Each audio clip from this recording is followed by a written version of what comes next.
Vamos a dar inicio a la mesa técnica. Buenos días a todos. Si bien no es una sesión ordinaria de comisión, vamos a dar inicio a la sesión del día de hoy. Bienvenidos.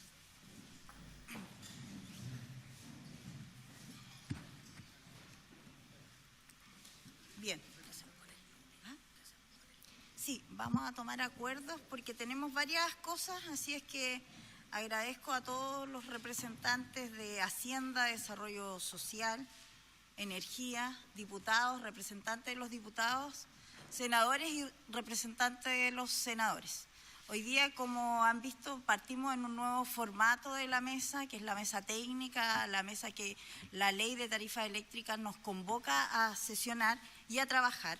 Y como bien saben todos, tenemos hoy día, por razón, ¿cierto?, dada la contingencia, trabajar en este detalle, digamos, que debemos levantar desde esta mesa para formar y hacernos parte de este proyecto de ley para poder ampliar el subsidio y también buscar los recursos adicionales. Y justamente por eso la mesa técnica del día de hoy tiene esta primera bloque, por decirlo de alguna manera, donde vamos a ver temas contingentes o atingentes en sí a la mesa, y luego vamos a tener un segundo bloque donde vamos a recibir a invitados, expositores o ver algunos otros temas. Voy a darle entonces la palabra al ministro para conocer en detalle cómo hemos ido avanzando con la inscripción de los subsidios y si tenemos también alguna otra novedad. Ministro.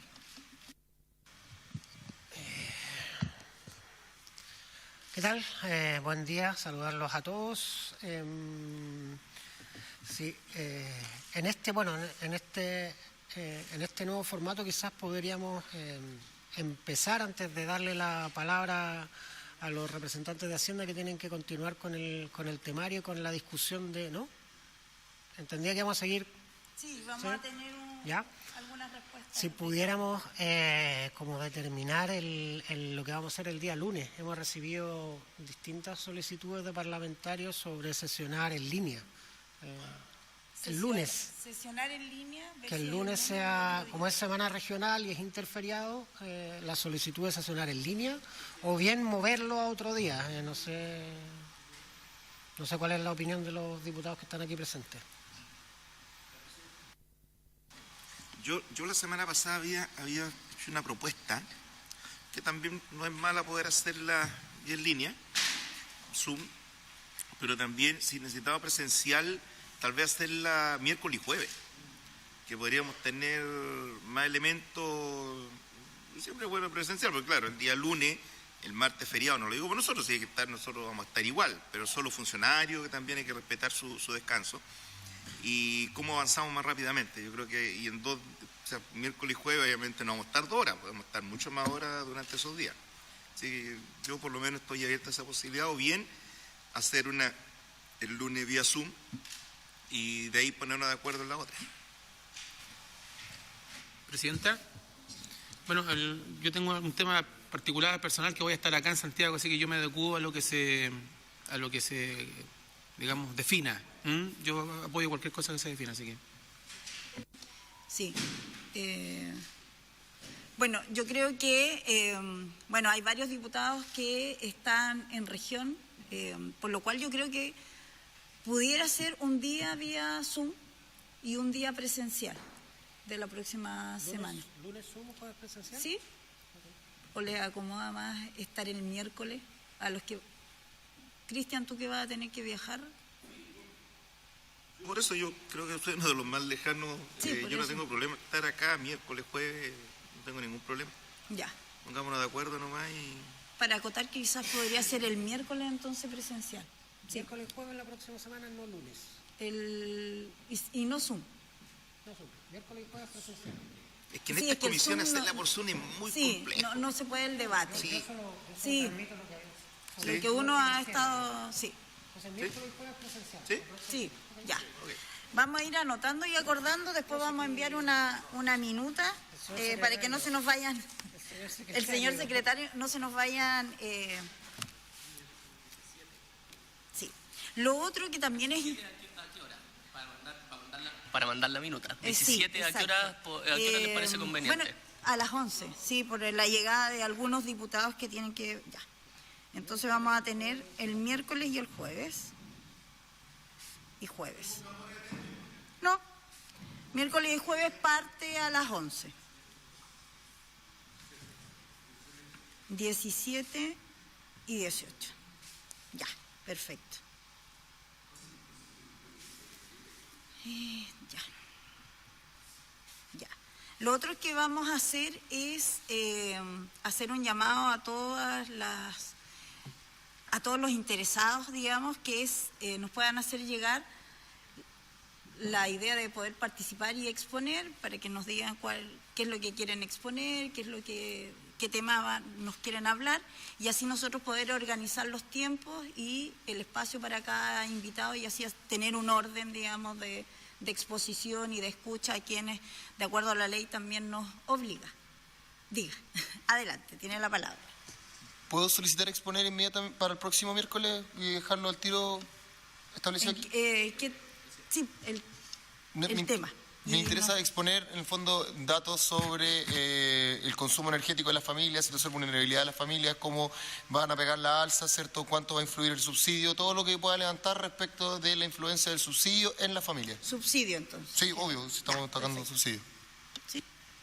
Sí, complementando un poco la idea, ya lo habíamos hablado ahí con diputados también, la idea es que nosotros podamos mandar con anterioridad la temática, y respecto a esa temática, que se inscriban por correo y nosotros lo socializamos a efecto de exponer respecto de esa temática, porque entendemos, tal como lo hemos señalado en otras sesiones, que tenemos una temporalidad urgente, digamos, para definir ciertos temas o avanzar en ciertos temas y las conclusiones y acuerdos políticos respecto de ciertos temas, y entendiendo que también todo el resto de las soluciones o posibles acuerdos sigue esta mesa hasta septiembre. Entonces la idea es nosotros mandar cuál es la temática y que asesores, representantes o empresas nos digan respecto de esta temática si tenemos interés, si tenemos presentación, si tenemos competencia, digamos, y se exponga en razón de eso. Entonces la idea es nosotros mandamos el tema un par de días antes, esperamos poder mandarlo el lunes, a más tardar para la sesión del miércoles, y respecto de eso que se inscriban y nosotros hacemos el check. Las sesiones de miércoles y jueves, correcto. Sí, y las presentaciones pueden llegar antes. Sí, y lo otro es que justamente hoy día en la discusión seguramente vamos a tener claro qué tema vamos a tratar el próximo, porque vamos a debatir hoy día, vamos a ver qué tema vamos a tratar el martes, y dependiendo de ese tema para ir exponiendo y efectivamente, o sea, si la idea hoy día es ordenar la mesa, porque de verdad que creo que es importante ir acotando los temas, trabajando en lo que hoy día tiene de base, que nos ha convocado es trabajar en pro del proyecto de ley, porque independiente de que esta mesa tenía otra finalidad, estamos trabajando dos puntos, por decirlo de alguna manera, que es el proyecto de ley y además todas las otras propuestas que nosotros hemos levantado como mesa y como diputados en la discusión original del proyecto de ley. Diputado Tapia, no sé si... Sí, Presidenta, a mí me gustaría que para el próximo miércoles estén invitados para una conversación directa, franca, a los representantes de las generadoras. Nosotros lo hemos conversado y que seguramente va a salir el tema de hoy, que los intereses, pagar cerca de 2.000 millones de dólares solamente en intereses, raya inclusive hasta los abusos, sinceramente.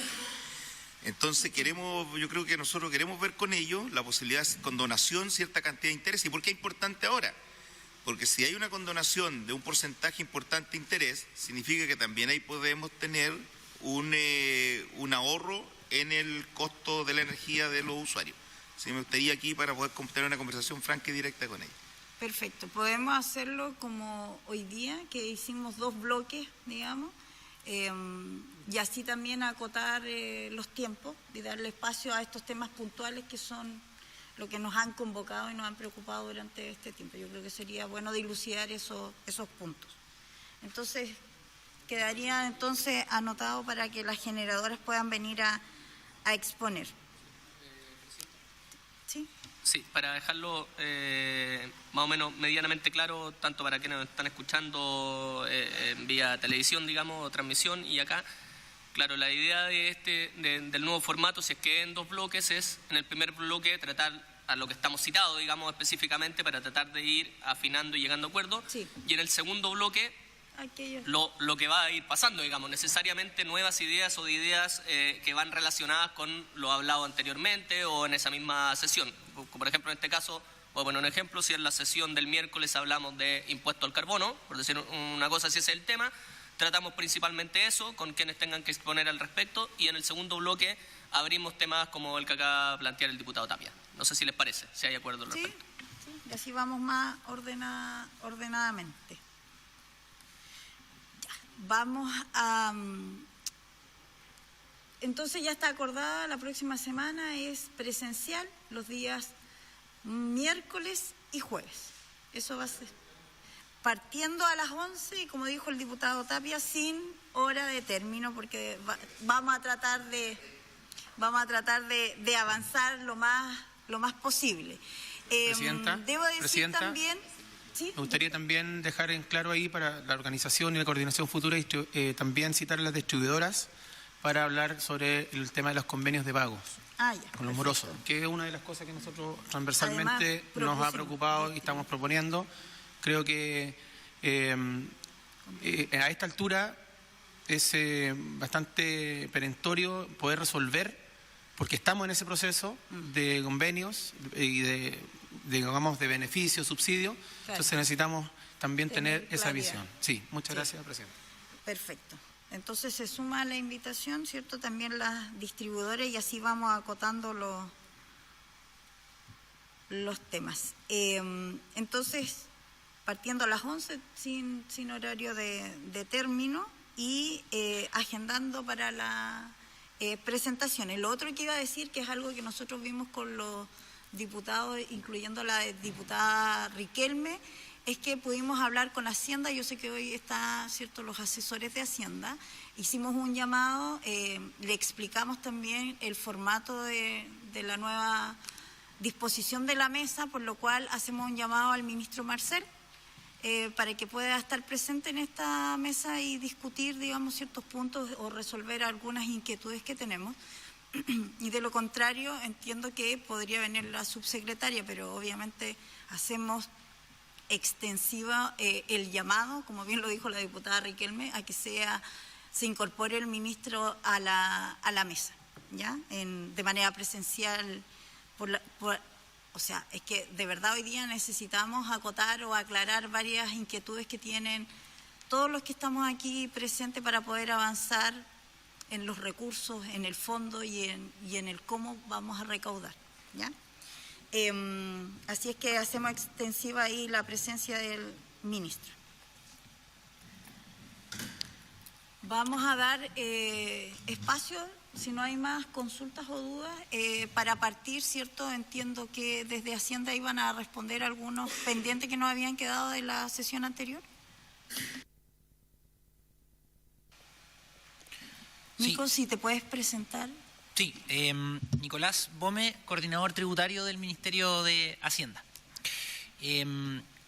Presidenta, muy brevemente, para aclarar un tema que surgió a propósito de una pregunta de Javier Piedra al final de la última sesión, para aclarar bien el punto. La duda era respecto a qué ocurría, digamos, con la recaudación del IVA en los casos en que había no pago de la cuenta de la luz. Entonces, para aclarar, el devengo del IVA y por lo tanto la obligación tributaria para la empresa distribuidora se origina en el momento de la facturación. Eso quiere decir que, digamos, si el mes de julio, por ejemplo, se facturan 100 pesos, independiente de que la persona pague o no pague la cuenta el mes de julio o lo haga en agosto o posteriormente, de todas maneras la empresa va a tener que declarar el IVA débito por el total de esos 100 pesos y lo va a hacer el mes siguiente. Entonces, desde el punto de vista tributario. Obviamente hay otras implicancias, pero desde el punto de vista tributario, el tema de las tasas de morosidad no afecta sobre la recaudación del IVA y por lo tanto no tiene una incidencia sobre las proyecciones que presentamos la semana pasada respecto al mayor IVA que se obtendría a partir de los procesos de cambio tarifario. Solamente eso quería aclarar, Presidenta, que creo que es algo que quedó dando vuelta la semana pasada y vale la pena hacer el punto. Ya, quedó ahí claro entonces la información. ¿Iban a exponer desde...? Sí, entiendo...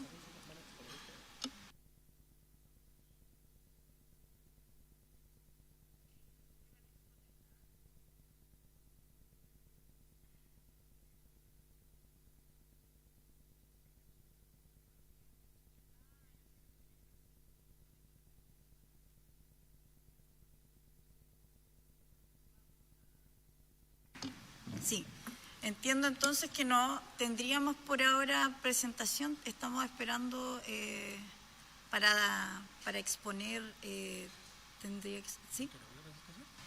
No, quisiera consultar si es que hay actualización de la cantidad de subsidios y se va a exponer sobre esa cifra el día de hoy, para saber si avanzamos desde el lunes al jueves en el fondo. Sí, es que estábamos consultando, entonces haciendo hoy día no va a hacer ninguna presentación. ¿Entiendes? No tenemos una presentación adicional contemplada. Ese era el punto que había quedado pendiente del lado nuestro respecto al tema del IVA. Así que creo que con esto ya se aclara. Entiendo. Sí, vamos a ver. Como el tema del financiamiento es modular, entonces yo entiendo que la verdadera discusión, o por lo menos del lado nuestro de la senadora, es de hacer la discusión cuando tengamos concluido la información de cómo se construyen los 360 o 320 o 340 millones. ¿Ya? Disculpe. Julio Valladares. Sí. Entonces yo quisiera dejar en que el capítulo fiscal no está cerrado todavía en la medida en que tengamos claridad sobre cómo se va a componer, porque aquí hay distintos escenarios. Por ejemplo, podemos que en el caso del impuesto al carbono nos podemos encontrar con que hay un diseño técnico pero no hay acuerdo político. Y aquí lo que estamos tratando de construir un acuerdo político para tener esos recursos fiscales. ¿Ya?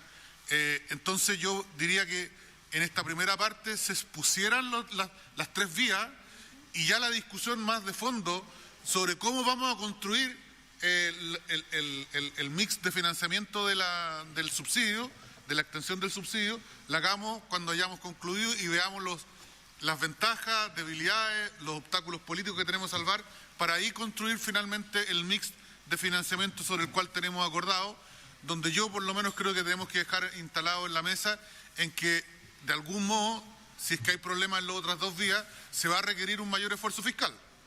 ¿Ya? Eso era, presidente. Muchas gracias. Le había pedido el nombre, era para que lo dejaran en el registro, así que muchas gracias. Ya, vamos a... entiendo entonces que el Ministerio va a exponer. ¿No? Va a Verdejo. Primero. El profesor...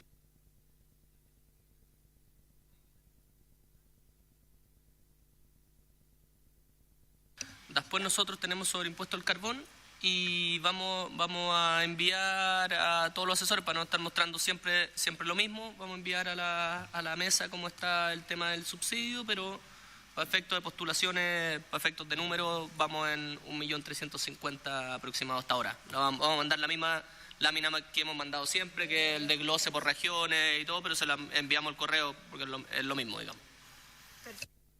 Perfecto, gracias. Y con respecto a eso también aclarar, que es algo que yo estaba conversando con el ministro, que era que aquellas personas que logran ingresar a la página del subsidio, efectivamente, si es que pasan, es porque cumplen con todo lo requerido, digamos, ¿ya? Que era la duda que teníamos, si es que efectivamente las personas que postulan, todo ese número de personas van a tener acceso al subsidio y entendemos que cumpliendo con los requisitos sí, a menos que tengan esta situación de corte en trámite, digamos, en el minuto de adjudicarse el subsidio. Y que eso es lo que también estamos hoy día trabajando en la mesa para poder liberar de aquella condición a los usuarios y que puedan acceder sin ningún problema con respecto al subsidio que tenemos hoy de acuerdo a la ley. Solo para aclararlo. Vamos a darle entonces el espacio al profesor... ¿Ministro? Muy breve, respecto de la postulación, efectivamente aclarar.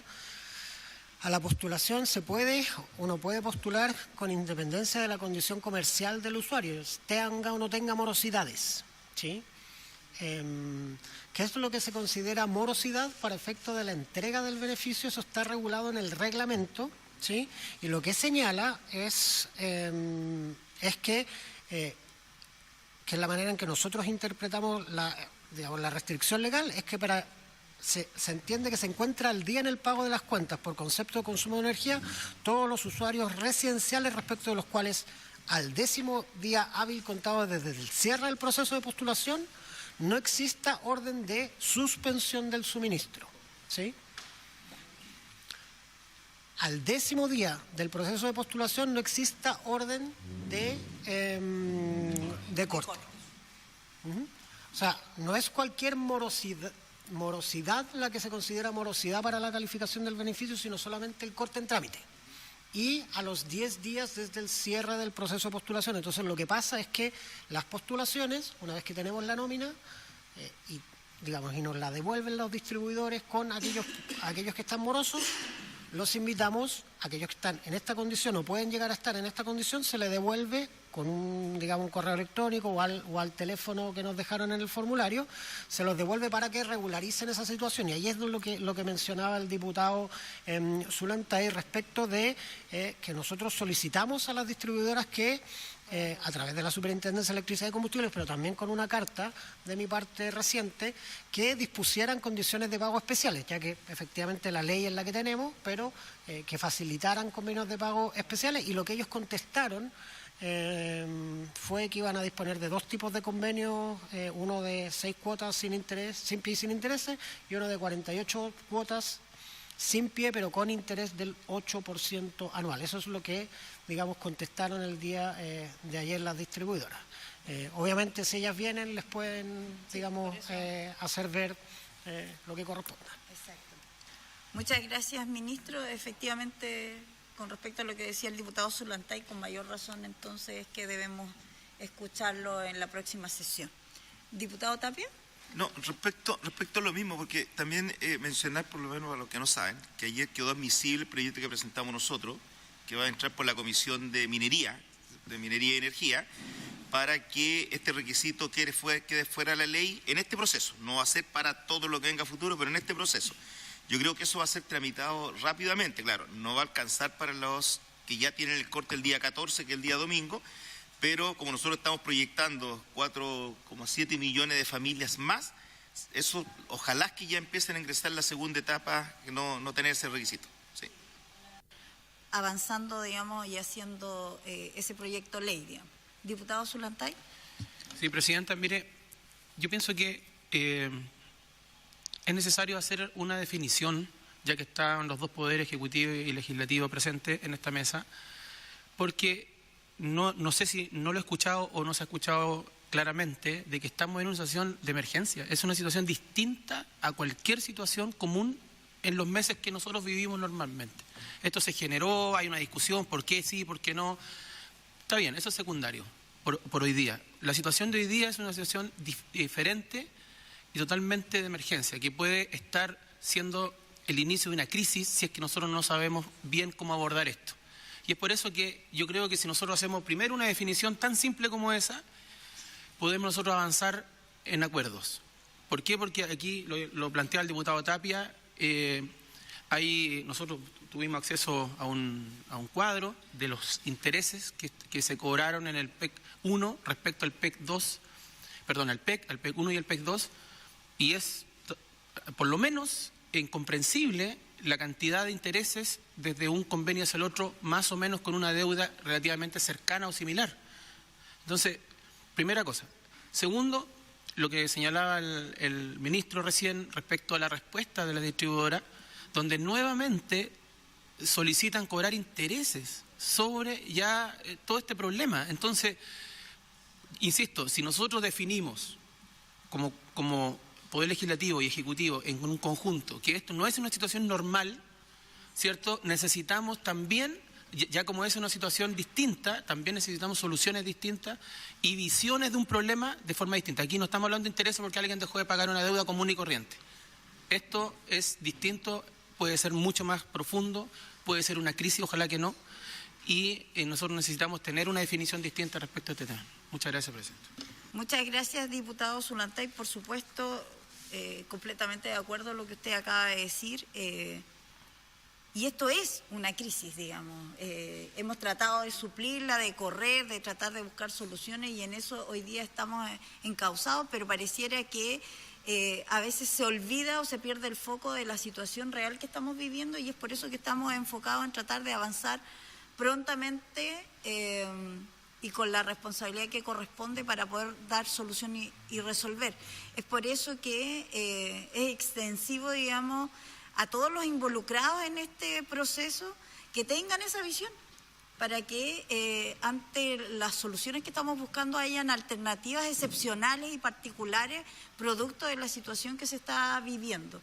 Así es que desde esa mesa lo hacemos de manera transversal para que todos los involucrados tengamos esa misma mirada y la misma responsabilidad con aquellos que hoy día están esperando en nosotros podamos resolver esta crisis. Vamos a seguir, vamos a darle entonces ahora sí la palabra al profesor Verdejo para que pueda exponer. Presidenta, por su intermedio, saludo a usted, al ministro y a todos los presentes. La sesión pasada, efectivamente, el equipo de Hacienda, Nicolás particularmente, mostró las proyecciones de IVA extraordinario en términos de tarifa.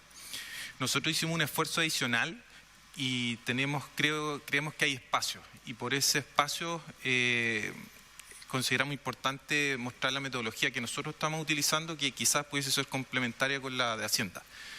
La próxima, por favor. Entonces, ¿qué fue lo que nosotros hicimos para los números que les voy a mostrar a continuación? Primero, calculamos y proyectamos las tarifas residenciales para 465 par empresa común en el país. Actualmente son casi 487, pero nosotros, digamos, tenemos información para 465. En el fondo, las comunas que nos quedan fuera son comunas de localidades pequeñitas y que no tienen mucha energía. Y esto lo hicimos para el periodo del segundo del 2024, que en el fondo el PNP que ya salió, hasta el segundo semestre del 2025. Y esa escala de tiempo considera los ingresos máximos que se pudiesen obtener por IVA extraordinario. Implementamos el VAT 2024 para poder compararlo con las tarifas que están saliendo. Incorporamos la reliquidación del VAT que pudiese salir el 2024. Y ese es un elemento que probablemente no lo conversamos en la sesión pasada por lo siguiente. El VAT que salió en junio tiene un retraso de casi 40 meses más o menos, y esos 40 meses hay que pagarlo. Entonces, la deuda, si uno hace una proyección, estaría en torno a los 600 millones de dólares, y eso habría que pagarlo en tarifa. ¿Qué es la práctica que ha utilizado la superintendencia? Que en algunos casos, cuando hay deudas o reliquidaciones pendientes, se aplican en tarifa y no se incrementa una cuota que no supere el 10% de la tarifa. Entonces nosotros en esta modelación incorporamos que el VAT saliese en octubre y tuviese ese incremento en tarifa. Hicimos la proyección del precio nuevo promedio a nivel empresa comuna. En el informe de la CNE, las proyecciones están a nivel de precio nuevo promedio, en el fondo están muy arriba y nosotros la hicimos a nivel empresa comuna para poder tener la realidad lo más detallada posible.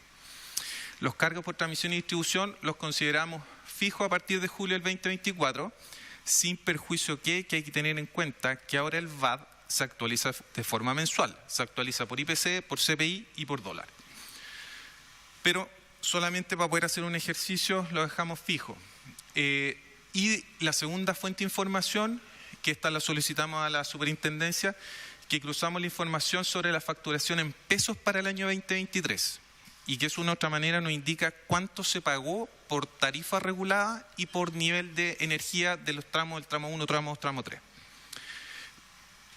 consideramos la recaudación adicional por IVA que se acumula para los semestres siguientes, y un elemento que no nos ha dado el tiempo para poder calcularlo es que el VAT nuevo impacta también en los clientes libres que pagan peajes. En el fondo, los clientes libres que están en zonas de concesión de distribuidoras pagan el equivalente a lo que nosotros pagamos por VAT, y eso también paga IVA. En el fondo hay una remuneración adicional en términos del VAT que pagan los clientes libres, que se conoce como peaje. Pero eso todavía, Presidenta, no me han dado la HH para poder terminar ese análisis. Entonces, con todas esas consideraciones, hicimos los siguientes escenarios. Por favor. Ya, acá consideramos el caso base, que es suponiendo la tarifa BT1 y solo usuarios residenciales. Por lo tanto, de julio del 2024 a diciembre del 2025, nosotros calculamos una recaudación por IVA bruto, para usar la nomenclatura del equipo de Nicolás, de 343 millones de dólares. Entonces, esto ya indica que, haciendo el cálculo a nivel comuna, hay un espacio adicional de recaudación. De esos 343, 11 millones de dólares son por la reliquiación del VAT. Qué importante tenerlo sobre la mesa. El siguiente, por favor. Después dijimos, usemos la tarifa residencial, la BT1, pero sin discriminar si son casas, o pueden ser negocios, o pueden ser municipios, toda la tarifa residencial. Y para eso ya el ingreso crece a 420 millones de dólares en el mismo espacio de tiempo. Y hay 14 millones de dólares de incremento que están dentro de los 420 producto de la reliquiación del VAT. Lo que pasa es que la BT1, la tarifa BT1 se considera la residencial. En el fondo, los usuarios que son casas o departamentos. Entonces, de la BT1 ahora consideramos todo lo que no es casa, incluyendo por supuesto las que son casas. En el fondo, todo lo que es BT1. Y después corrimos más el margen. Si total, en modelar no hay dificultad. Dijimos, ¿qué pasa si ahora incorporamos las tarifas industriales que más consumen en el país? Que son la BT 4.3 y la AT 4.3. Y ahí la recaudación crece a 585 millones de dólares. Y donde 22 millones de dólares son por el VAT. Entonces, por eso lo pusimos separado, para tener en cuenta que el incremento del VAT es importante en términos de tarifas como recaudación asociada a la reliquiación. Y el último, por favor. Y acá dijimos, pongámonos en un escenario ideal y que la recaudación aplique a todas las tarifas reguladas. Y ahí el incremento de recaudación sube a los 725 millones de dólares en 18 meses, donde 28 millones son por la reliquiación del VAT. Entonces, mientras más tarde salga la reliquiación del VAT, más se va a acumular. Ahora, nosotros lo modelamos para octubre, porque si es en enero, el incremento más complejo para los BT1 es en enero, porque comienzan a pagar la deuda. Entonces dijimos, no, pongamos un escenario conservador que salga en octubre y se pague de alguna forma. Por lo tanto, Presidenta, el mensaje es que hay espacio. En el fondo, hay recursos, nosotros no tenemos problema en compartir las bases de datos que utilizamos y replicar los cálculos para mostrar que efectivamente se puede correr la línea adicional de que el tema del 1/3 que transforma el IVA bruto al IVA neto también debe ser revisado. Muchas gracias, Presidenta. Muchas gracias. Es interesante. No sé si Hacienda va a tomar el punto. Diputado Tapia. Sí, yo encontré bastante interesante. Claro, porque en el caso nuestro tenemos que profundizarlo un poco. ¿Esta presentación la puede compartir, profesor? No. Sí. Sí, bueno. Okay. Sí, la vamos a... Como bien dice, tenemos que hacer ahí el análisis, digamos, y también la discusión técnica de la propuesta. No sé si Nicolás quiere responder algo. Sí, bueno, por su intermedio, Presidenta, muchas gracias, Humberto, por la presentación. Creo que los números son bien interesantes, y si algo, la verdad es que concuerdan bastante con lo que nosotros presentamos la semana pasada. O sea, yo noto acá, si entendí bien, en 18 meses, una recaudación, cuando tomamos en cuenta los clientes residenciales, ¿cierto?, que son los clientes que se ven sujetos a un mayor IVA y que ese IVA es final, todo lo que es no residencial es mayor crédito, por lo tanto se netea con los IVA débitos de la empresa. Entonces, si nos enfocamos en clientes residenciales, lo que yo anoté aquí es que en 18 meses tenemos una recaudación bruta del orden de 340 millones de dólares. Y eso es bastante coincidente con las proyecciones nuestras, en donde también nosotros lo presentamos en pesos, pero si lo llevamos a millones de dólares en el mismo periodo, es decir, segundo semestre 2024 y todo el año 2025, tenemos un IVA bruto mayor a 300 millones de dólares. Así que creo que estamos, lo que se ve es que son más o menos consistentes los números. Sí creo que es interesante lo que realiza Humberto, en el sentido de generar una estimación desagregada por cada par empresa comuna, ¿cierto? Yo creo que eso agrega, como digamos, granularidad a la proyección. En el caso nuestro, lo que hicimos fue tomar la estimación de escenario de precio que tiene internalizada el Banco Central, por lo tanto es un aumento agregado. Entonces creo que esto también es interesante, lo que se plantea al realizar esta estimación desagregada por los pares empresa comuna, y también cómo se ve ahí la proyección, cómo va avanzando por semestre. Así que yo solamente le solicitaría, ojalá también a Humberto, si es que puede compartir la presentación con nosotros para poder seguir contrastando y llegando a los mejores números posibles, más precisos posibles, pero yo iría en el entendido en que respecto a esta recaudación de IVA bruto, son bastante consistentes las proyecciones hechas con metodologías distintas. Sí, en ese sentido yo creo que la discusión que dejamos la vez anterior, digamos, y que fue donde dijimos, bueno, vamos a recaudar más, y esperamos que esa recaudación efectivamente sea la base de la incorporación al subsidio. Entendemos que entre lo bruto que se recauda y el neto, sacando todos los descuentos y demás, es que el Estado hace, digamos, y que pudiera quedar disponible. Pero creo que, como bien lo dijo el diputado Zulantay, hoy día necesitamos hacer esfuerzos de todos lados. Y es por eso que sería interesante ver si es que el Ejecutivo, al analizar estos números, coincide en que debemos avanzar en la brecha también de cuánto estamos dispuestos a colocar, independiente de lo que tú acabas de decir, Nico, y que también nos dijiste la vez anterior.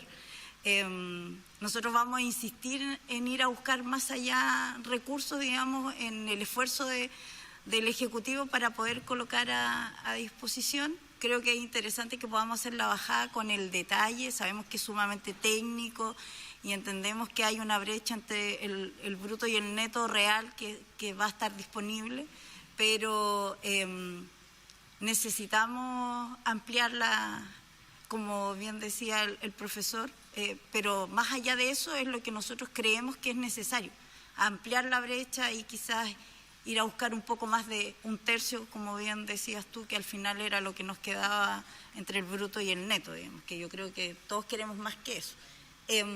¿Sí? Muchas gracias, Presidenta. Una consulta.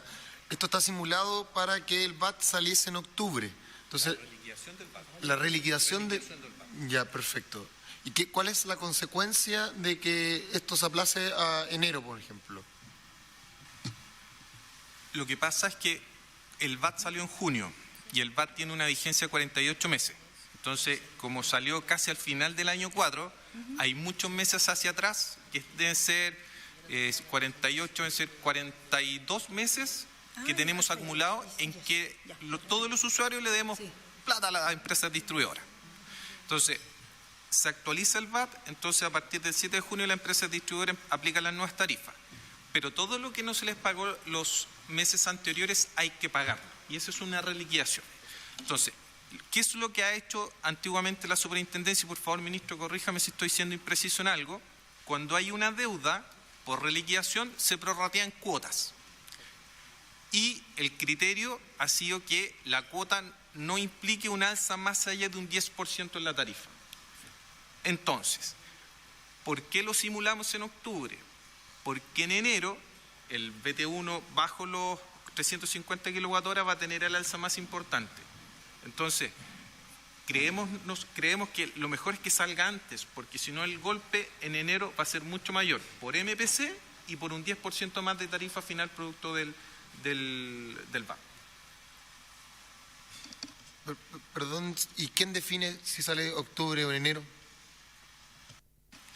Yo creo que el señor ministro puede responder esa pregunta.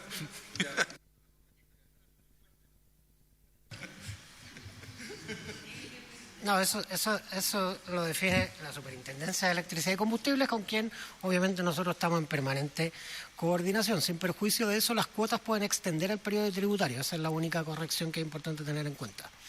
Las cuotas en las cuales se paga el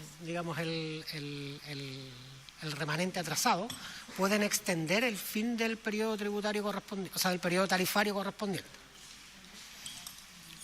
Para ponerlo en blanco y negro. Se puede, el VAT que acabamos de publicar es 2020-2024. Las cuotas para pagar la reliquidación del 2020-2024 pueden exceder el 24.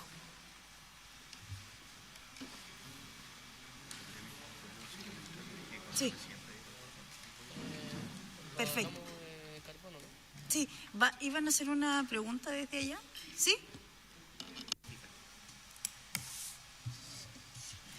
Buenos días, mi nombre es Macarena García, vengo de Libertad y Desarrollo. Muchas gracias por darnos la palabra. Quería hacerle una consulta a los representantes de Hacienda. Yo entiendo bien el cálculo que se hace para efectos de estimar el mayor IVA por el lado bruto. También entiendo que se haga el descuento para llegar al neto, ¿cierto? Porque asumimos que el resto del consumo también reacciona de alguna forma a la baja para dejarle espacio al pago de la energía. Y ahí me salen dos preguntas. Uno es si están asumiendo que hay algún impacto en el consumo de energía, algún grado de elasticidad, o asumimos que la energía se mantiene constante y por lo tanto el IVA también aumenta, o sea, se paga más IVA respecto de la misma electricidad, que es más cara, por un lado. Pero por el otro también, que ahí yo creo que hay un impacto que puede ser más grande, es que se asume que los no residenciales, o sea, no traspasan a precio los aumentos de energía, porque ustedes en el fondo mencionan que el IVA que se paga por la electricidad pasa a ser un crédito respecto del IVA final que se pague y por lo tanto se netea y no habría un mayor IVA. Pero ahí estaríamos suponiendo que no hay ningún traspaso a precios del aumento de costo, y en la estimación que hace el Banco Central en su último IPOM y una minuta que está asociada a eso, ellos mencionan que hay evidencia de que efectivamente la empresa, especialmente sector industrial u otros sectores, que en el fondo traspasan el 100% del aumento de costos a precio. Y como el IVA es al final del día respecto al precio final, si el precio final aumenta, hay una mayor recaudación de IVA por el lado de los no residenciales. No sé por qué entonces ahí se asume que ahí no habría ningún efecto de mayor recaudación. Gracias.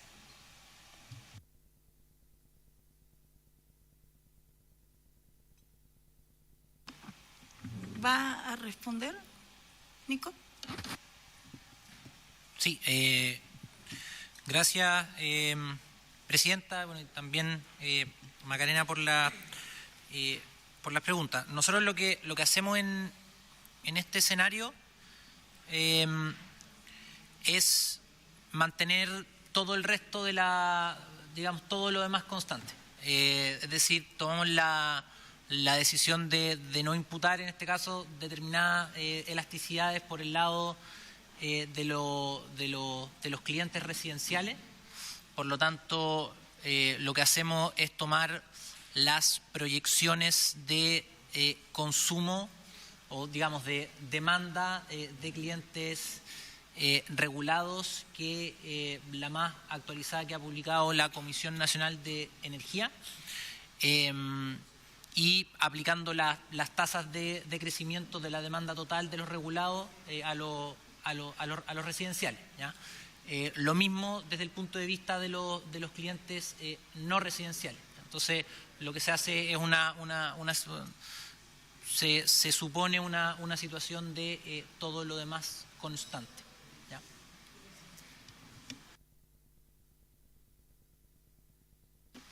Gracias, Nicolás. No sé si hay alguna otra pregunta, diputado Tapia. Sí, Presidenta, bueno, ya vamos a entrar a semanas, se puede decir, con la cuenta regresiva.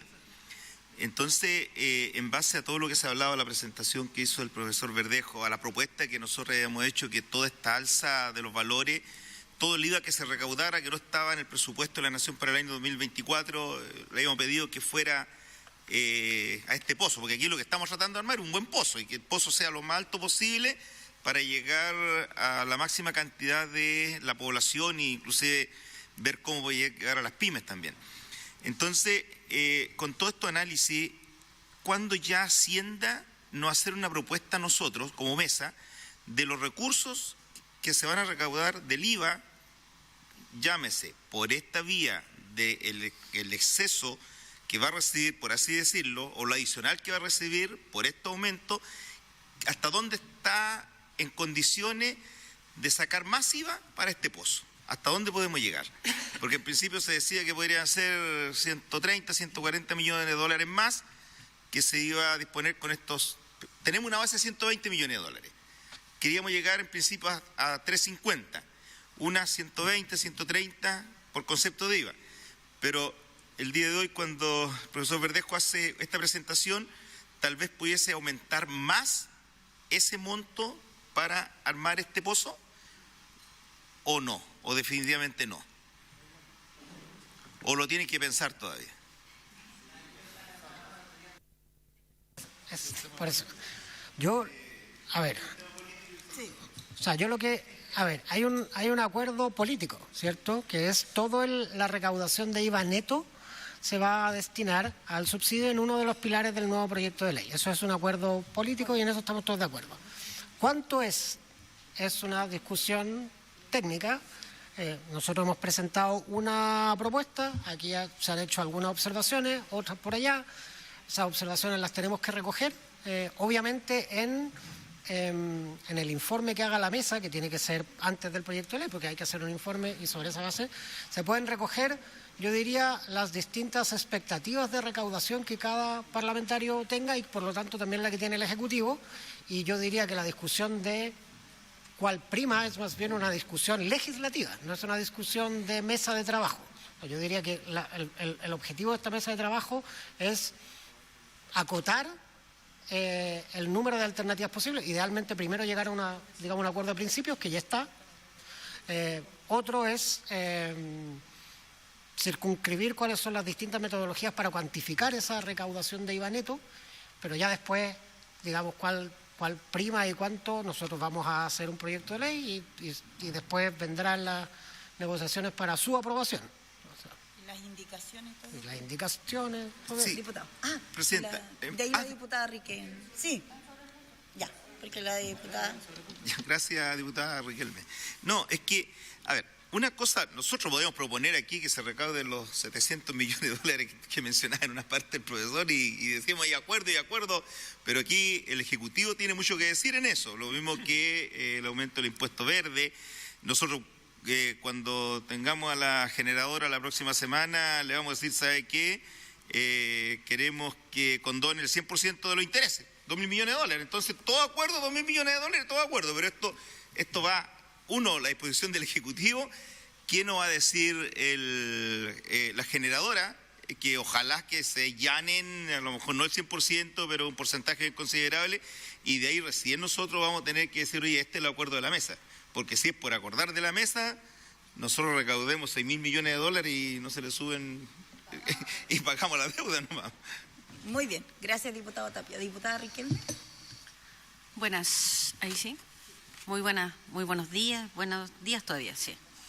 Buenos días todavía, disculpen el atraso y me voy a tener que retirar temprano porque hoy día se celebra la nacionalización del cobre hace 53 años, que fue en la Plaza de los Héroes de Rancagua, así que me voy a dirigir unos minutos más a mi ciudad para celebrar aquello. Pero tengo unas dudas que a lo mejor son muy básicas, disculpen los asesores, disculpen el profesor, pero estos porcentajes que hemos visto de incremento, tanto en la transmisión como en la distribución, que ya vimos la aplicación que tuvo en junio, Y respecto de la generación de energía, que va a ser un 9%, pero en realidad va a ser el IPC, o sea, va a ser un 12%.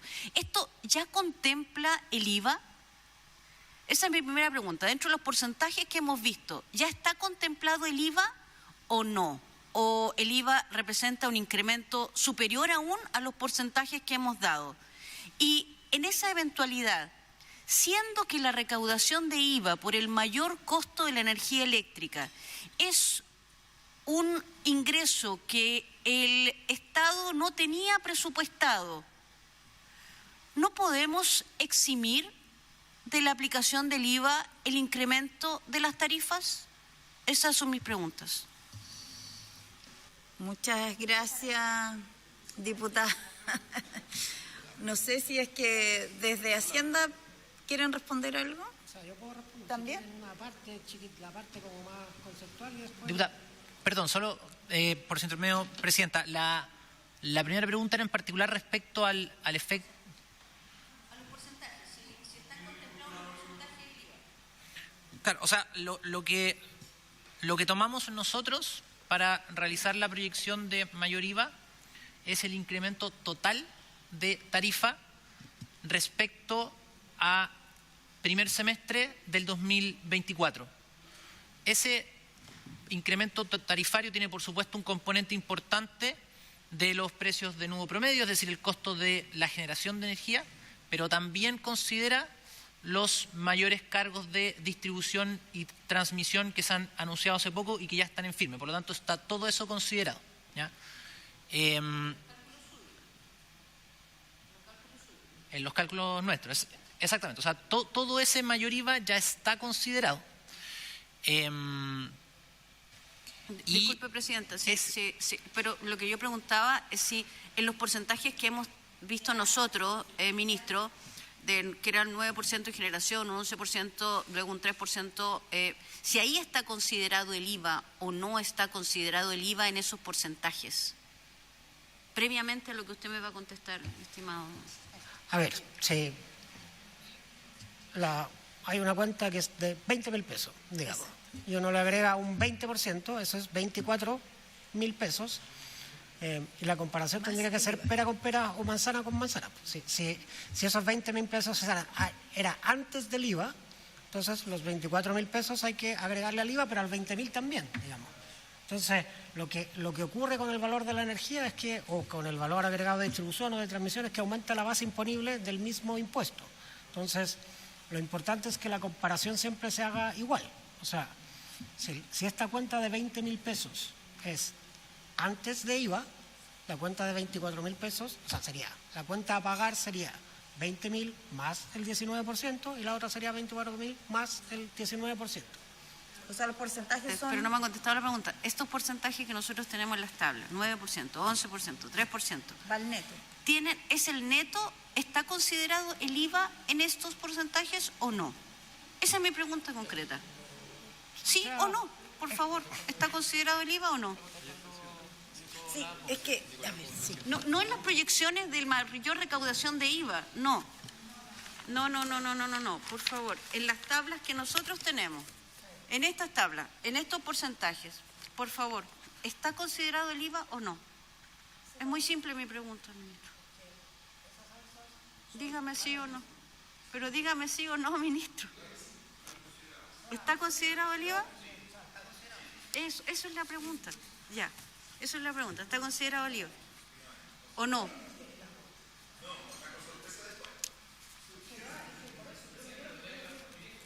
Yo de verdad no quiero tener más dificultades.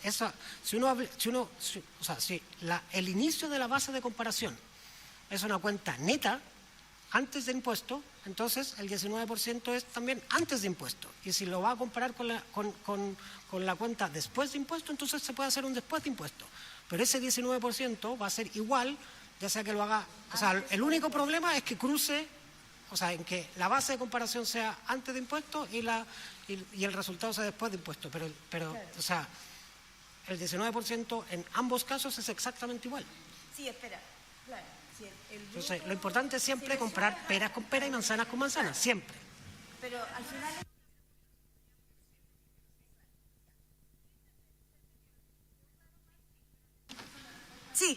pero Marce, ¿te quedó claro esa? Ya, ahora sí quedó claro ese punto, así que ya. Y vamos a la otra respuesta, Nico. Sí, gracias, presidenta. Lo que ha propuesto el Ejecutivo es justamente otra manera de utilizar los recursos del IVA, que es utilizar el IVA adicional que se va a generar a partir del incremento tarifario para poder ampliar significativamente el monto de, la cobertura del subsidio.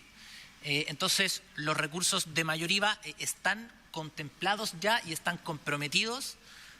Hay un compromiso político de utilizarlos para ampliar la cobertura del subsidio. Esa es la manera en que estamos incorporando los mayores recursos del IVA dentro de esta discusión de el sistema eléctrico y en particular el apoyo a las familias. Por lo tanto, mal podríamos luego decir vamos a generar una exención de IVA, porque justamente esos son los recursos que nos van a permitir ampliar el subsidio. Sí. Muchas gracias, presidenta. Yo quiero decir algo porque no quiero que quede en el aire. Pienso que esto es importante. Si lo que se está transmitiendo es que la reliquidación del VAT, que puede ser en octubre o en enero, ¿cierto? Y que lo que decía el ministro se puede aplazar, ya, y puede ser un máximo de un 10% en la cuenta final.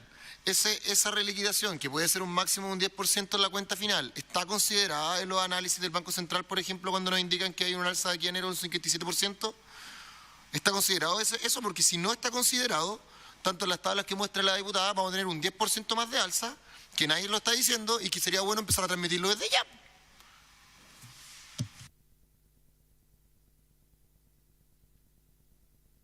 Esa es una pregunta para el Banco Central.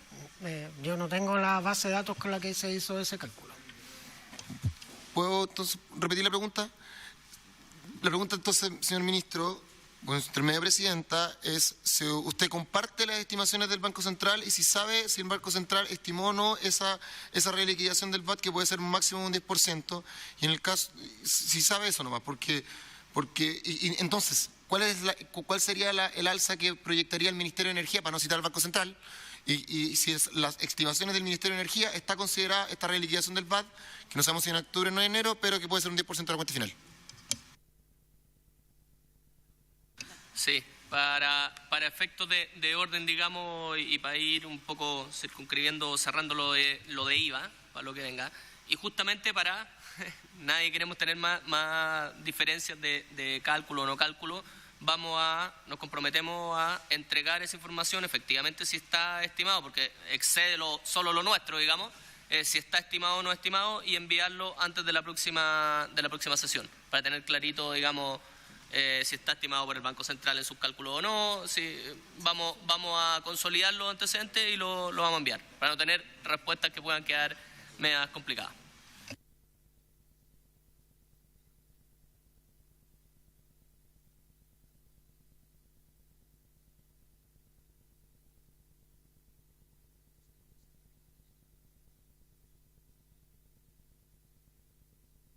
Ya, sí.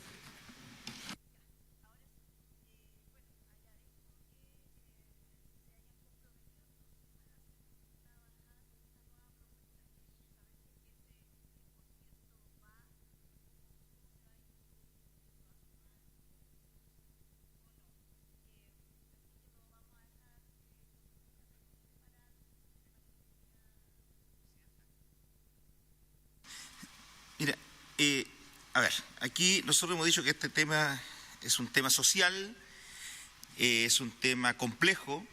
Respecto a la pregunta que decía Javier al ministro y que se va a traer la próxima semana ya algo con más certeza, yo espero que no sea así, espero que no sea un 10% más. Entonces, antes que llegue, cuando usted tenga la información, busquen la manera como, aunque el Banco Central diga que sí, viene con un 10%, ustedes busquen la forma que no sea. ¿Ya? Porque ahí sí que ya vamos a estar sumando semana a semana incrementos nuevos a lo que nosotros teníamos tiempo atrás. Recordemos que cuando todo esto en la comisión empezó, se estableció que se iba a subir un 12,5%, y lo teníamos todos claro. Promedio. Claro, y después ya cuando sale la tabla definitiva, que la muestra la diputada Marcela Riquelme, ya ese 12,5% promedio ya no existía. Y así hemos subido y ahora estamos buscando la forma como poder tener recursos para los subsidios. Entonces, si vamos por una parte buscando recursos para los subsidios y después empezamos a ver que por distintas fórmulas y motivos se va a tener que empezar a subir el costo de la energía por otros lados, yo creo que ahí vamos de mal en peor. Entonces, para buscar alternativas antes que llegue esa información. Sí, bueno, yo creo que todos tenemos claro que lo que estamos buscando acá es justamente evitar mayores alzas y ver cómo en el tiempo generamos una baja en las cuentas, que ese era el origen y la base de esta mesa técnica. Así es que, bueno, en eso vamos a seguir trabajando. Diputado Zuleta. Sí, Presidenta, mire, yo lo he planteado en todas las instancias, lo voy a volver a plantear, ya que están los representantes de Hacienda, también a través del ministro, una cuarta vía de recaudación, que es el royalty minero.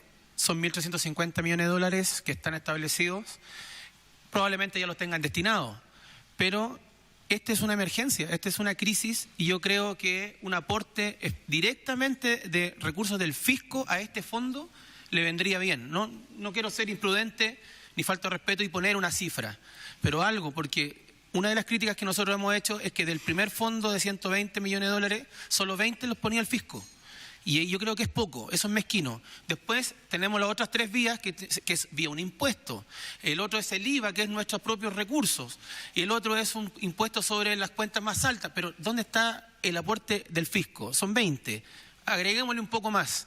Y le insisto, no soy ni experto en Hacienda ni en economía, pero si no están todavía designados hacia gastos permanentes, que es el otro año, está en recaudación este año, algo, y yo creo que sería una buena señal, es totalmente viable y por lo menos que quede ahí la posibilidad de una cuarta vía de recaudación, algo que se pueda recaudar del royalty minero, que es una vía también que también puede beneficiar la minería, como lo hemos dicho, el sueldo de Chile le puede beneficiar a todos los chilenos, de Arica a Punta Arenas. Muchas gracias, Presidente. Sí, gracias, diputado. Lo solicitamos la semana pasada, pero yo creo que sería interesante que para el próximo miércoles, al menos cada uno de nosotros pudiera, ya que usted está hablando del royalty, también lo propusimos, hay otras, pudiéramos hacer una bajada con estas propuestas adicionales de recaudación, que yo creo que en algún minuto vamos a poder consensuar y hacer la bajada. Para poder cerrar. Gracias, Presidenta. Juan Ignacio Gómez, de Libertad y Desarrollo, en representación de la senadora Ensperger y el diputado José Miguel Castro. Presidenta, yo un poco solo en la línea de las solicitudes que nos han estado haciendo ustedes. Hace algunas semanas atrás, Daniel Salazar presentó unos números respecto de la sobrerecaudación que tendría el Fondo de Estabilización de Tarifas. De eso no hemos vuelto a tener noticias. Se quedaron de enviar algunos datos a toda la mesa y eso no ha ocurrido todavía. Creo que es importante para que podamos tener esa información. Es otra fuente también de recaudación importante. Y además de eso, yo había consultado también algunas semanas atrás ya, cuál era el desglose de los 320 millones de pesos adicionales que todavía no se ha entregado. Entonces, solamente reiterar esas solicitudes para poder contar con información, para poder tener la discusión completa. Gracias. Exacto, muchas gracias. Bueno, reiteramos la solicitud y la idea sería que nos hicieran llegar a través de un archivo para poder compartir con los diputados y senadores con respecto a esa consulta. ¿Sí? Ya, perfecto. Bueno, vamos, entiendo que se dio el... Consulta, ¿sí? Y tiene que ver, finalmente el plazo para la inscripción del subsidio se amplió, porque yo me quedé hasta que era una alternativa, pero todavía no se concreta. La ley no lo permite. O sea, a ver, sí, las convocatorias de este subsidio están reguladas en el reglamento, entonces no es tan fácil la solicitud. Además, prorrogar la convocatoria implicaría prorrogar también el plazo de pago de los beneficios, que estamos tratando de adelantarlo. Lo que no se puede hacer es las dos cosas, digamos. Entonces, lo que vamos a hacer es, vamos a cerrar la nómina el domingo con las postulaciones que haya y vamos a tratar de adelantar en el tiempo tanto el pago como la siguiente convocatoria. Ojalá con un proyecto de ley aprobado que permita expandir la cobertura. Perfecto. Vamos a hacer una suspensión. De un segundo. Ya. Presidenta y ministro, nosotros la semana pasada hicimos una propuesta debido a todo la información que nos está llegando cuando la gente está postulando, que muchos adultos mayores que tienen la PGU no lo dejan postular, está fuera de esta postulación. Entonces nosotros habíamos pedido que se integraran o ingresaran todos los adultos mayores que estén recibiendo PGU y sin poner esta condicionante. No sé si ustedes ya lo analizaron, lo están analizando o cuándo nos puedan dar una respuesta, que debería ser lo antes posible y ojalá que pudiese ser luego para que ellos pudiesen postular antes del 14 de julio, que es el día domingo, memorable día, que están recibiendo la PGU no les da para esta postulación. Por la PGU. Por la PGU están sobre, pero es que claro, entonces, pero son adultos mayores, o sea, no es decir que un adulto mayor que recibe una pensión de 300.000 pesos o 250 tiene la PGU y le va a alcanzar. Y lo otro, el día de hoy, ¿cuántos postulantes ya están en el sistema? Para poder cerrar, digamos, vamos a pasar a la segunda etapa y por un tema de orden.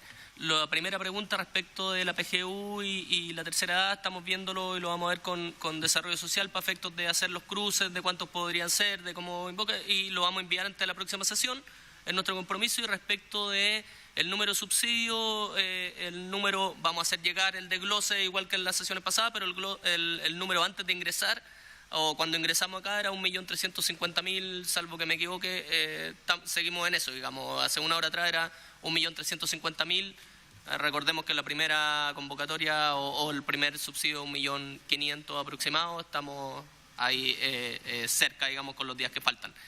Eso, y bueno, ahí la presidenta para que comencemos el segundo bloque a continuación. Ya.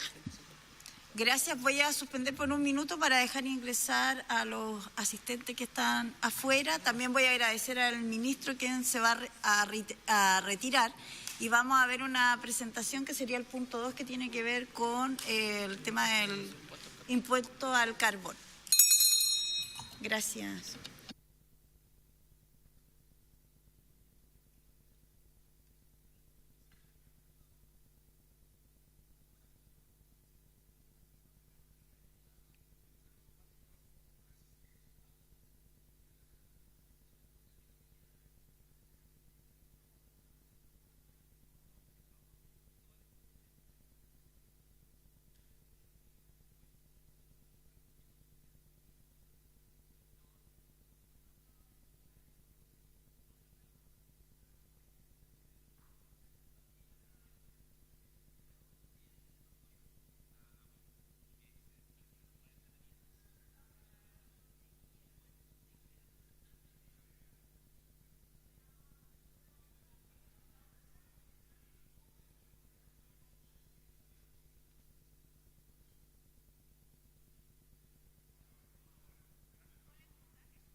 De representantes de varias empresas, organizaciones de la sociedad civil, representantes de nuestros usuarios, consumidores. Ya en esta segunda parte quiero comentarles que, bueno, hemos cambiado este formato, creemos que es mucho más amigable, nos ayuda a debatir y a poder conversar de tú a tú, que se nos perdía, digamos, en la otra sala de sesiones.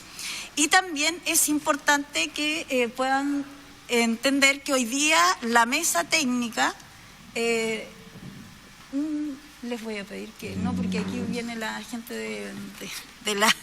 del ministerio, perdón.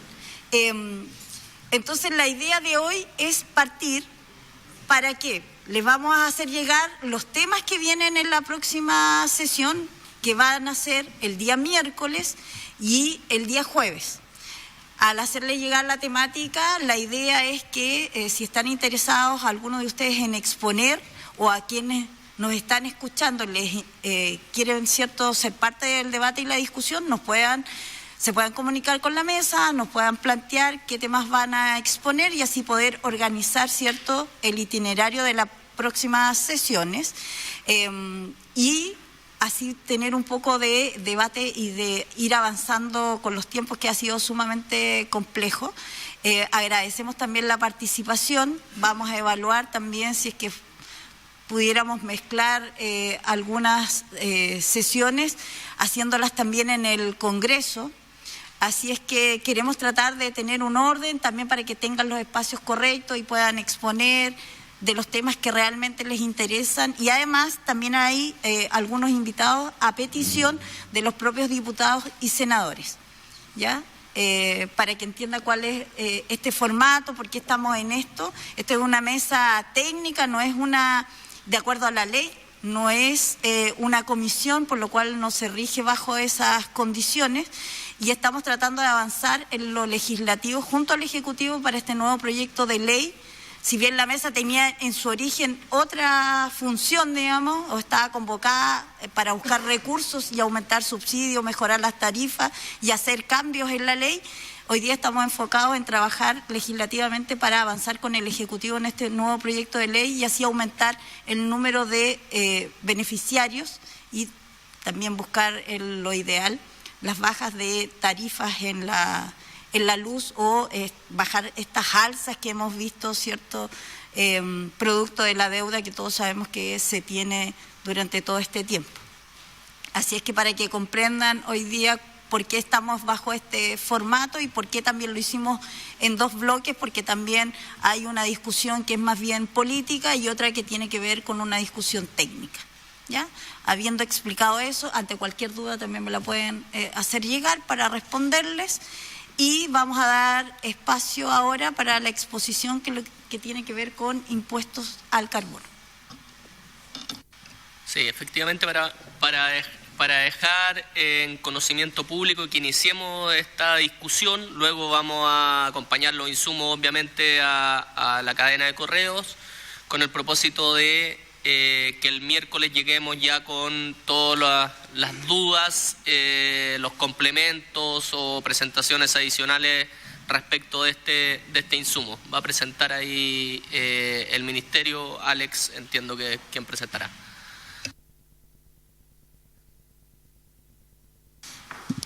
Ahí está. Muchas gracias, Presidenta.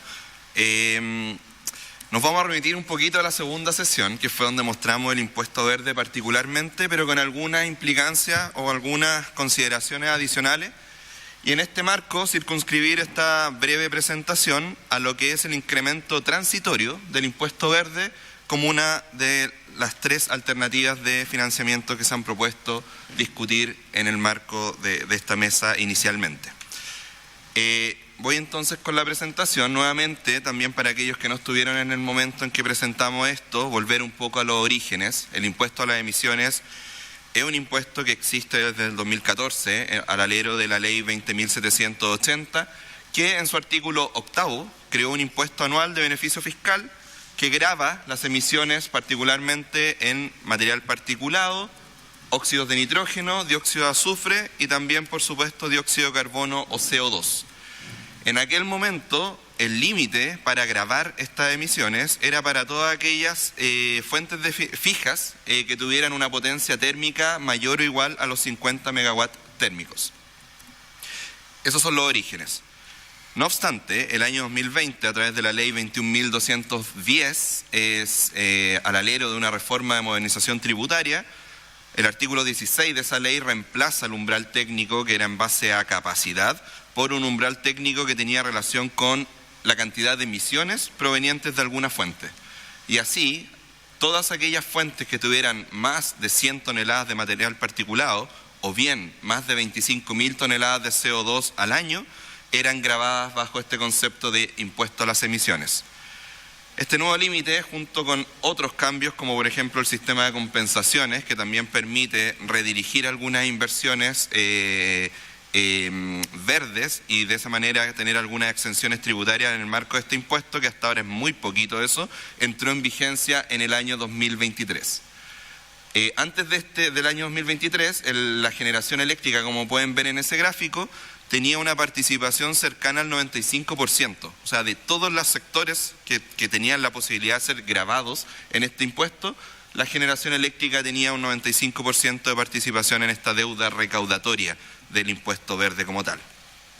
Ese porcentaje bajó con la incorporación de esta reforma de modernización tributaria, que, como es ahora por límite más que por capacidad instalada, incorporó a nuevos sectores que hoy día están teniendo un porcentaje un poquito más considerable. No obstante, como siempre lo hemos dicho, nuestra propuesta de incremento de tasa está particularmente dirigida al sector de generación eléctrica. ¿Cómo ha sido la recaudación histórica? En el gráfico de la izquierda pueden ver la recaudación desde el año 2018 en miles de millones de pesos. O sea, podemos hablar acá de el año 2018 tuvimos una recaudación cercana a los 121.000 millones de pesos y el año 2023 es levemente menor. Todo esto a raíz del plan de descarbonización también que está viviendo nuestra matriz eléctrica. Y el año pasado justamente tuvimos cerca de 110.000 millones de pesos recaudados. Y en el gráfico de la derecha pueden ver la composición de ese impuesto en el marco de la recaudación vía generación eléctrica. En azul, en la derecha, está la componente o la participación de las centrales a carbón. En color naranjo están aquellas centrales en base a petróleo diésel. Y en color verde oscuro están las centrales en base a gas natural. Por supuesto, el carbón tiene una componente gravada mucho más alta porque su equivalencia entre la cantidad de toneladas de CO2 emitidas por megawatt hora generado es mucho más alta que el resto.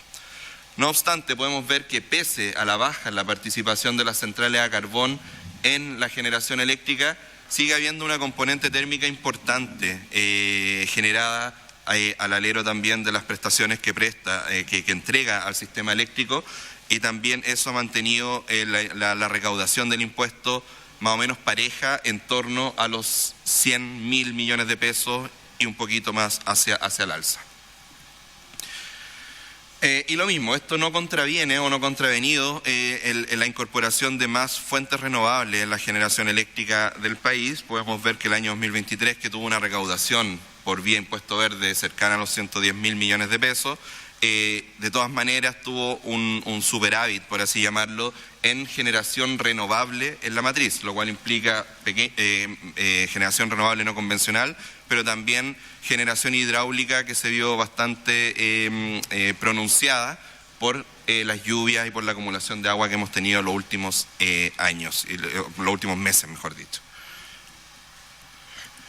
En ese sentido, volvemos un poco a las cifras que mostramos en su momento, y ahora también vamos a mostrar otra fuente de información, pero en términos simples, lo que vemos nosotros es que la recaudación neta de este impuesto, la recaudación bruta de este impuesto, en términos proyectados al año 2024, 2025 y 2026, que son años operacionales, que corresponden a operación renta desfasada en un año hacia adelante, eso lo voy a explicar un poquito después, están en torno a los 120 millones de dólares, yendo a la baja acompañado de un proceso de descarbonización, por supuesto, hacia un monto cercano a los 95 millones de dólares en el año 2026 operacional.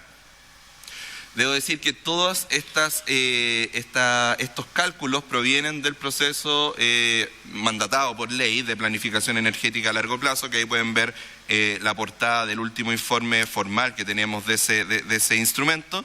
No obstante, han sido modificados, se usan los mismos escenarios, pero se ocupa la trayectoria de impuesto al carbono que acá estamos presentando. Ahí pueden ver en la tabla incrementos de tasa que nos permitan llevar el impuesto actual, que es de $5 la tonelada de CO2, a 6, 7, 8, 9 y 10, con sensibilidades de más 1, más 2, más 3, más 4 y más 5, entendiendo que más 5 es lo que se ha propuesto como el límite superior para tener una mayor recaudación en el marco del tema que nos convoca en esta mesa. Para también contrastar los resultados, lo hemos contrastado con un informe que se denominó Propuesta de Corrección al Mecanismo de Impuestos Verdes en el Mercado Eléctrico Chileno, que desarrollamos con el Instituto de Sistemas Complejos de Ingeniería en el contexto de trabajo de reforma fiscal verde que tuvimos con el Ministerio de Hacienda acá al frente. Y lo bueno es que si bien los resultados divergen no tanto, pero van divergiendo en el mediano largo plazo, los primeros años de análisis, que serían los de recaudación adicional en este caso, son bastante coincidentes, a excepción del año 2026, donde estos análisis son, lo voy a decir de esta manera, son un poco más optimistas en cuanto a generación renovable que nuestros cálculos en el marco de la planificación energética a largo plazo, donde hemos puesto o incorporado en los últimos meses más restricciones operativas a los modelos que permiten también de alguna manera visualizar de mejor forma el aporte térmico a la central por componentes de seguridad y por otros componentes también que requiere el sistema eléctrico. Pero en rigor, nuevamente, los 2 primeros años están en torno a los 100 millones de dólares y un poco más, y el tercer año, que es el 2026, en este caso está cercano a los 80 millones de dólares, y en el caso de la planificación energética a largo plazo hablaba de cerca de 95 millones de dólares. Esos son los montos brutos a priori.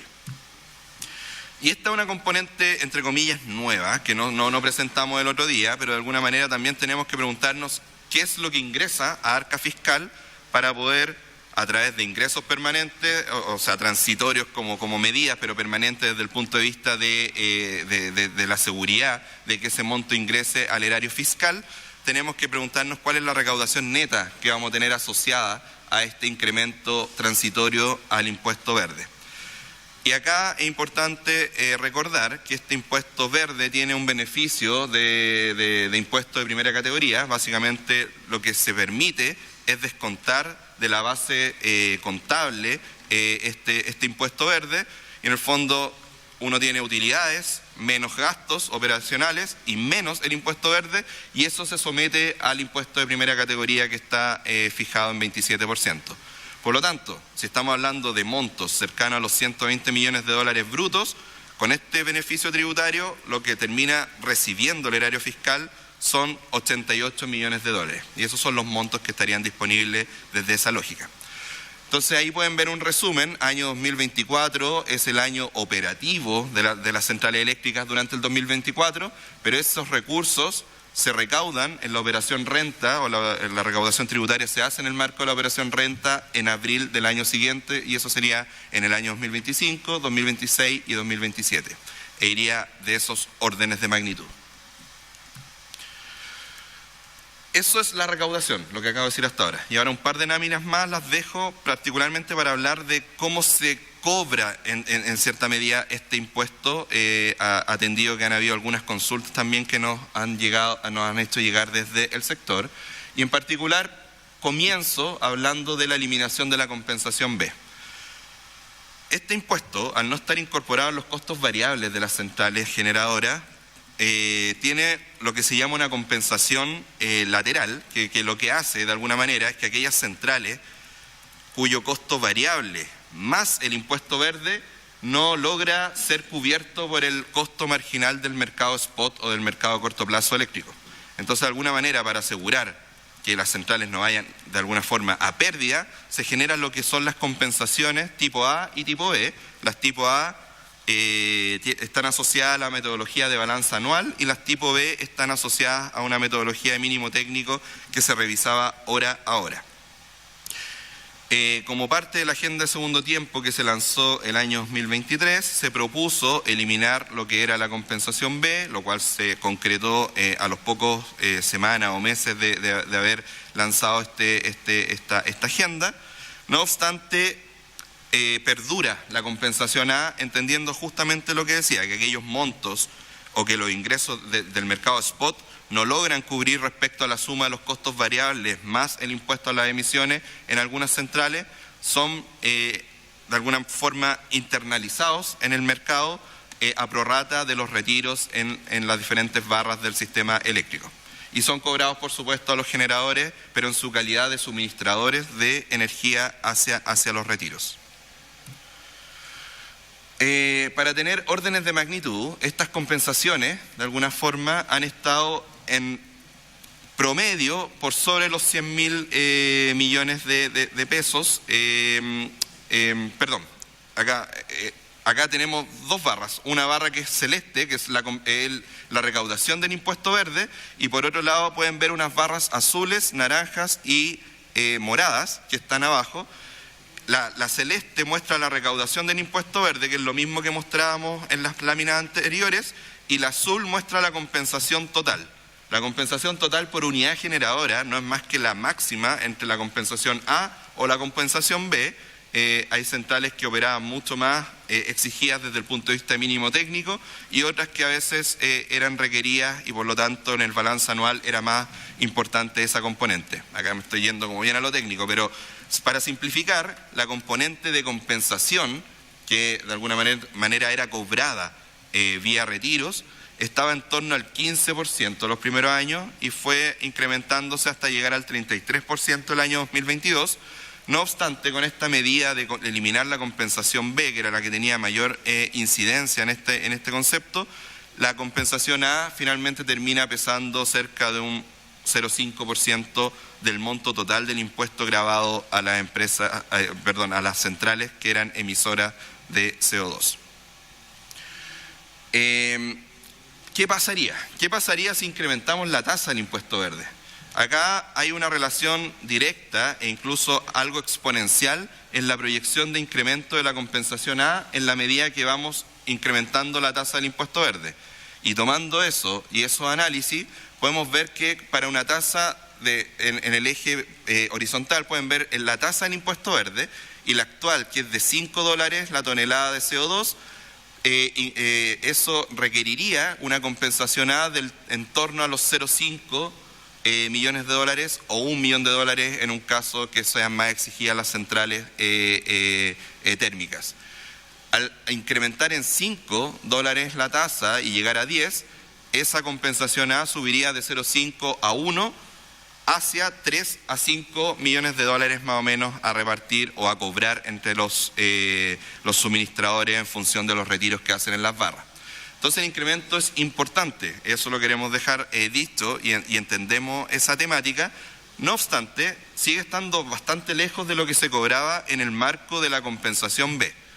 Pero, de alguna forma, lo que ponemos en perspectiva acá es que el incremento máximo que se llevaría a cabo en el marco de este incremento temporal a la tasa del impuesto verde sería de $5 la tonelada para que este mayor incremento en compensación A siga estando muy distante de lo que en su momento pesaba la componente de la compensación B.